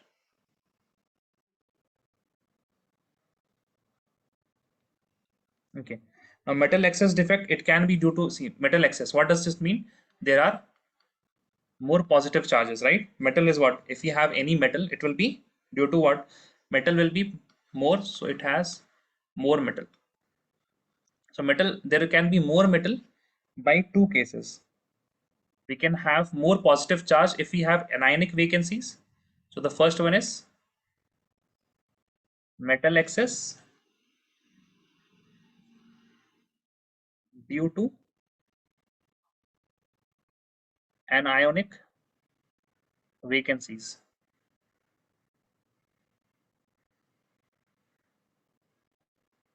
Okay, metal excess due to anionic vacancies. Now when you have more anionic vacancies, that means anion will be vacant, positive, negative, positive, negative, positive, negative, positive.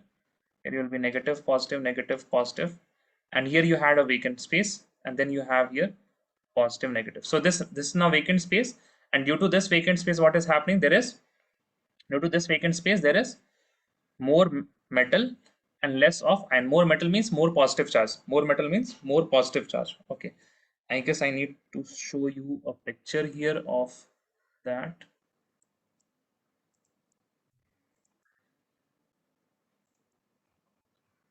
Yes. So yeah, this structure here. This structure is after you have developed a metal excess defect due to anionic vacancy. Na?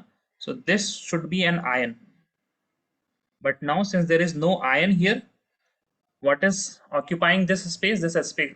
Now again, to maintain the electrical neutrality, there will be an electron present and it will occupy this vacant space which was previously occupied by what? Anions. Where you removed an anion, but one electron should be present to have the electrical neutrality. And now this electronic center, this center is known as F center. Okay, F center. Now most of the time you would not have seen any sodium chloride. If you see sodium chloride, that is not naturally occurring sodium chloride, it has some yellowish color. Now the purified one is what? It is white. It is colorless. It is white. Okay. Now this yellow color is only due to there are some KCl impurity, and that due to that KCl impurity, this anionic vacancy occurs. Anionic vacancy, when this occurs, we have a negative charge, and this negative charge is responsible for this yellowish color. Okay, and this is known as F center. Yeah, this is the definition here. The anionic sites occupied by unpaired electrons are called F centers. Okay. So the first thing that you have written, you can write this: the anionic sites occupied by unpaired electrons are called F centers. Sir, under metal excess due to anionic vacancy. Yeah, exactly. Yeah, under metal excess due to anionic vacancies.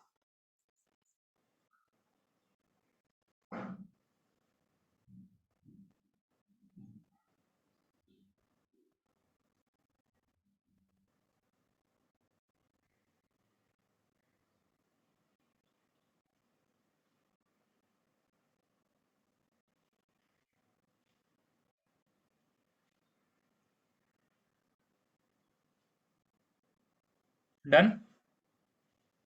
Done writing this? Anionic sites are occupied by unpaired electrons. Yeah. Okay. So we have Most to of you write are done. this Yeah, that underlined part. only that much. So Yeah, that much. So, but I did not write the previous slide. Which previous slide? Okay, fine. This Don't slide. worry.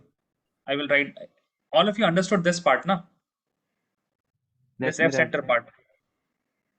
You have understood this part, right? Yes, sir. Okay, fine. I will write the F centers definition here. Okay. What is F center? When you have anionic vacancies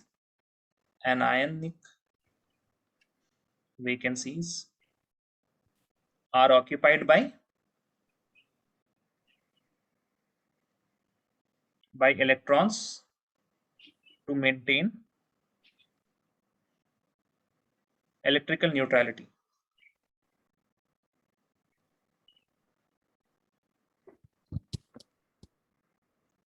To maintain electrical neutrality, okay? And the anionic sites occupied by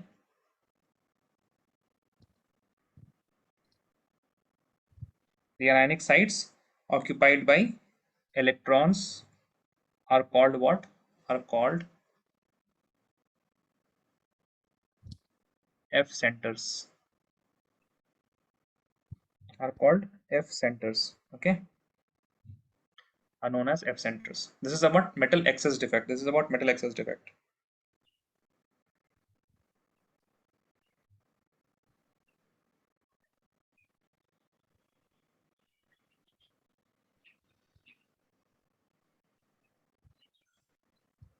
Write this fast.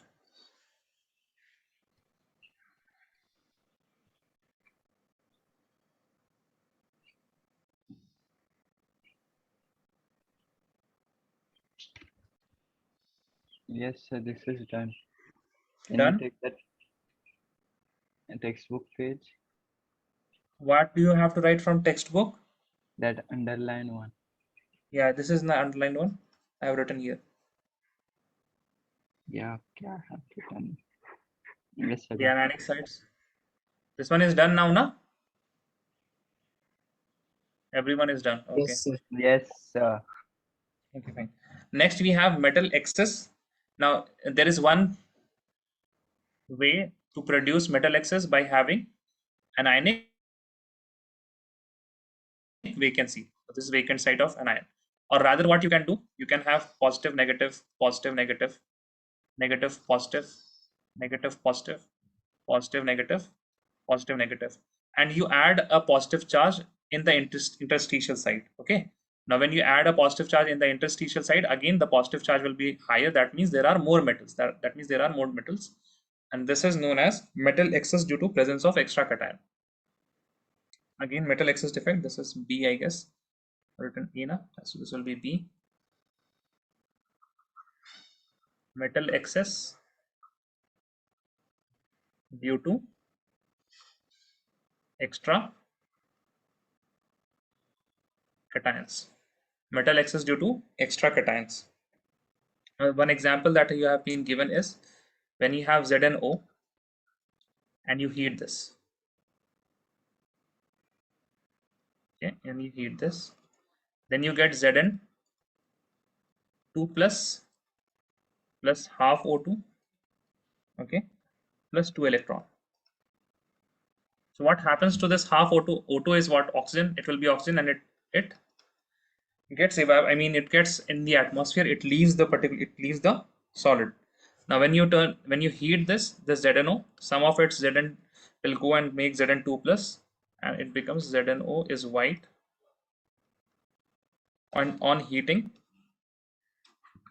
the ZnO, it becomes, I guess it becomes what? Yellowish, I guess. Yeah, it becomes yellow. It is white in room temperature. When you heat it, it becomes yellow. So what happened? On heating, O2 leaves the solid. What happened to Zn2 plus? Zn2 plus occupy the interstitial sites.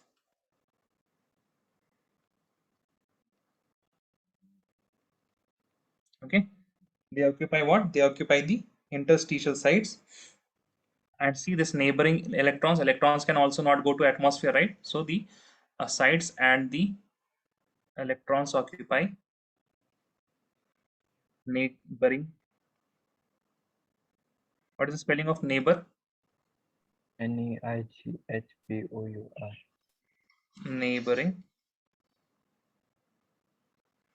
Electrons occupy neighboring interstitial sites.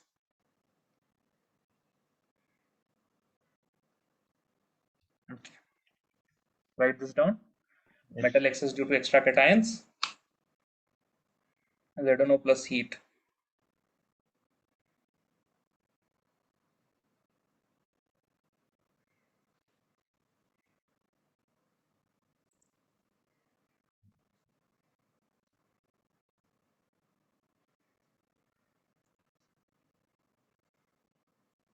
Mariam, are you done? Sir, I should draw this figure. This one. Right side. No, you don't have to draw this figure. Okay, This sir. much is enough. Okay, sir. The only question that you get from defect is the only question you will be getting is you will be asked to define the Frankel and Schottky. Frankel and Schottky is the most favorite, and I have not seen any other question from this part except this particular question, that is of Ni 0.98 and oxygen 1. That is one question. That is a good question. But also it is not directly about defect. It is rather how much you know to understand. I mean, it is about solving a particular problem. It has nothing to do with the theory part. Okay, everyone is done. Sanya is not done. Okay, Sanya is also done. So now we have metal deficiency defect. Metal deficiency defect. Okay, so metal deficiency defect is one of the examples that we did here now. Metals were less. Ni is 0.98, oxygen is 1. Correct. So 0.98 is less than 1. So this is one example of your metal deficiency defect. And always remember, metal deficiency defect can only occur when we have, usually what happens, usually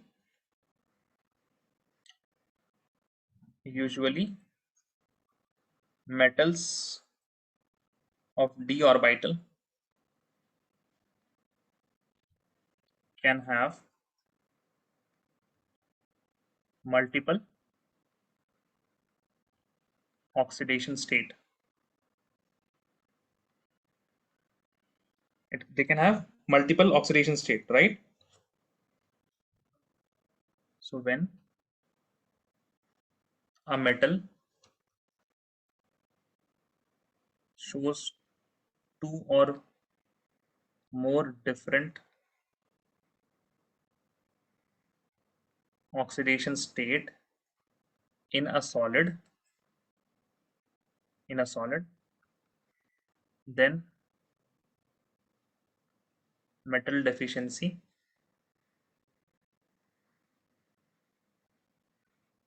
defect occurs. And the example that you can write is, for example, Ni 0.98 oxygen 1 has nickel atoms as Ni2 plus and Ni3 plus. Okay, so this is your metal deficiency defect. And now you are done, officially done with everything. Yeah, Sir, you're done with OS everything. meaning O dot Sorry, S. oxidation state, Okay, sir. multiple oxidation state.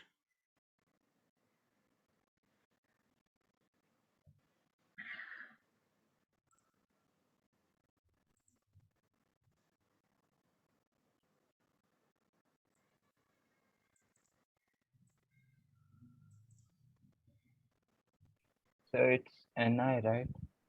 Instead Nickel, of, yeah, Ni. so you just wrote N.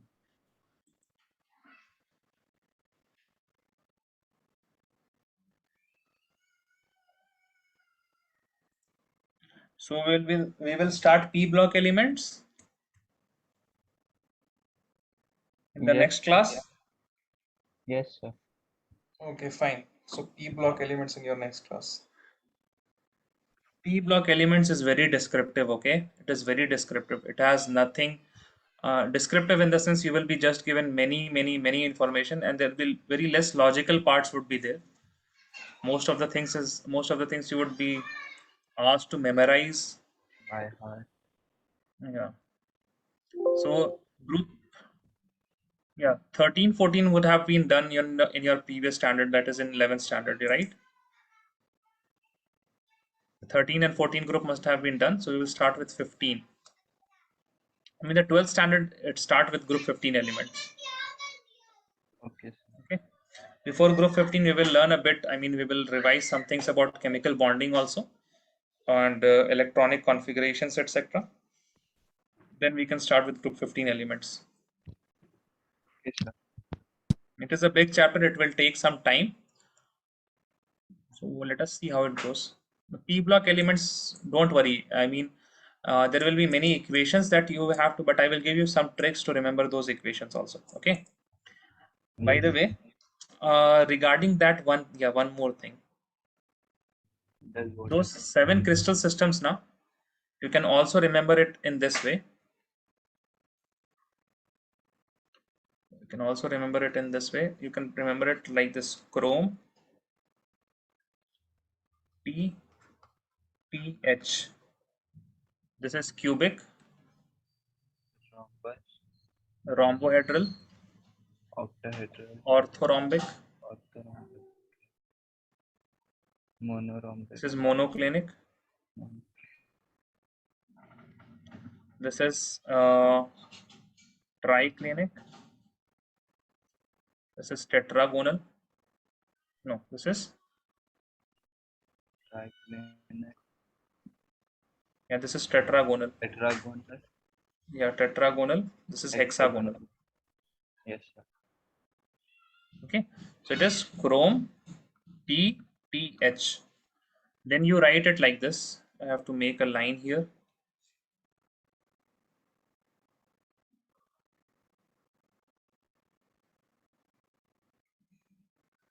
line here.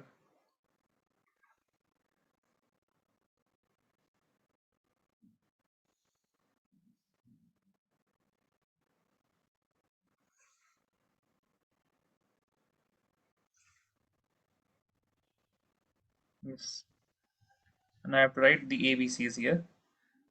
So see, ABC part, I can give you a trick or like this. You can say first write everywhere A is equal to B is equal to C. Okay, so A A equals to a quite big equal to. All this is part of your trick.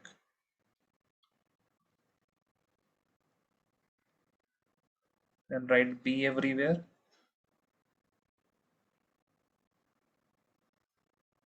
Then again give equal to equal to.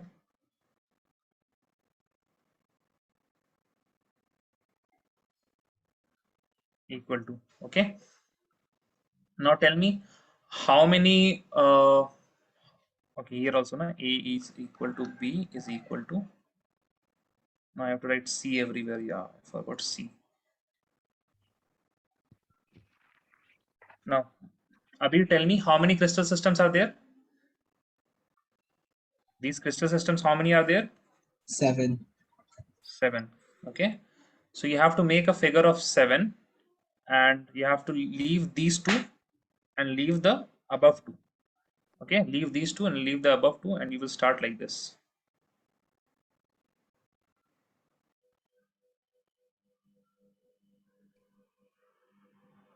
Is this somewhat 7? Correct. It is 7 now. So you have to leave the below 2, leave the above 2 and make a 7 figure, and this will give you the edge lengths, the relation between edge lengths. For angles, you have to learn. Angles you have to learn. And angles are not very difficult. You have to just learn the angle of monoclinic and nothing else. Monoclinic is a bit tricky. Others are, logical. Okay, you can also write this. Chrome TTH, then make A is equal to B is equal to C in all of them. Then make a figure 7. Make a figure 7. And whatever you like, you can remember it in this way or you can remember it logically from cubic and then to tetragonal, then orthorhombic, then after orthorhombic you write rhombohedral, after rhombohedral you write hexagonal.